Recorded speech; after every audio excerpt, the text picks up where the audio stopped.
सुप्रभात. माझं प्रायमरी शिक्षण नारूर म्हणजे 1 ते 5वीपर्यंत नारूर, कर्याद नारूर या मराठी शाळेत झालं. घरापासून जवळजवळ 3 किलोमीटर शाळा.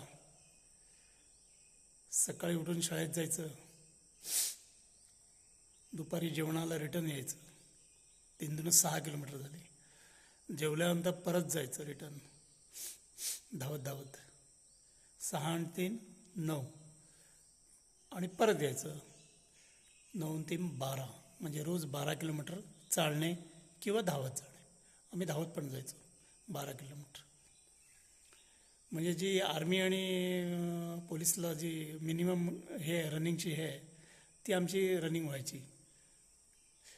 आणि त्याच्यानंतर मग काही कारणाने म्हणजे काही कामामुळे आणि कारणामुळे मी 6वी ते 10वी सांगली, कवठेमहांकाळ तालुका, कुची या गावी गेलो. अगदी दुष्काळग्रस्त भाग, पाणीच नाही. पाणीच आणायचं 3 किलोमीटर कुठून तरी लांबून सायकलवरून कशा वगैरे लावून असं पाणी आणायचं. पण तिथे मी सगळं सायकल चालवायला शिकलो, पोहायला शिकलो. 10वीला चांगले मार्क पडले, अगदी चांगले मार्क पडले. तिथून म्हणजे ती 5 वर्ष गेली कुचीला. तिथून विलिंग्डन कॉलेजला गेलो. विलिंग्डन कॉलेजला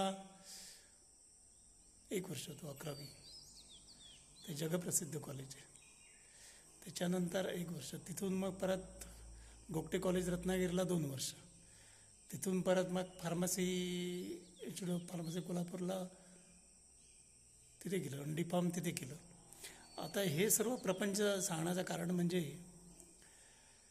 एवढी गावं फिरल्यानंतर, एवढे 4 जिल्हे फिरल्यानंतर माझ्या असं लक्षात आलं की शिक्षक ज्यावेळी नवीन गावात येतात, शिक्षक येतात आणि त्यांचे पालक येतात, म्हणजे घरात त्यांच्याबरोबर जी गोत्रावळी असते, मुलं बाळं असतात ती येतात. तर हे नवीन गावात गेल्यानंतर काय काय उद्योग करू शकतात किंवा करतात.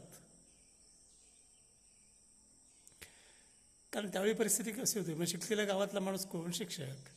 पैसे असलेला माणूस कोण? शिक्षक. दोघे नोकरी करणार असेल तर बघायलाच नको.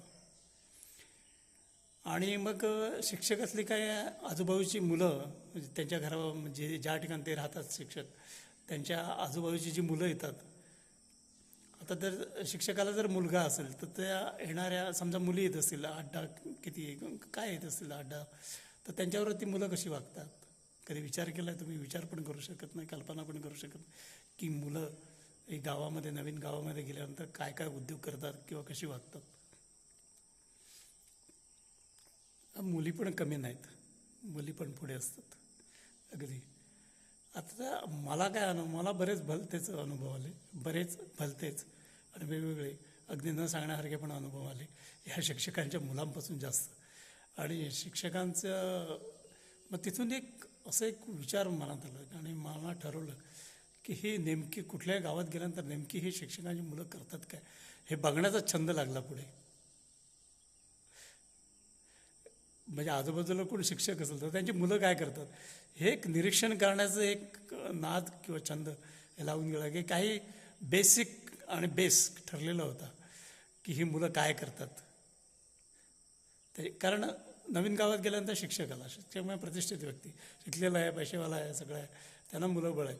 मग त्यांच्या आजूबाजूची जी मुलं गोळा होतात ती घरातली सगळं कामं करत असतात. अगदी बायको जी कामं करते तीसुद्धा काही वेळा करते.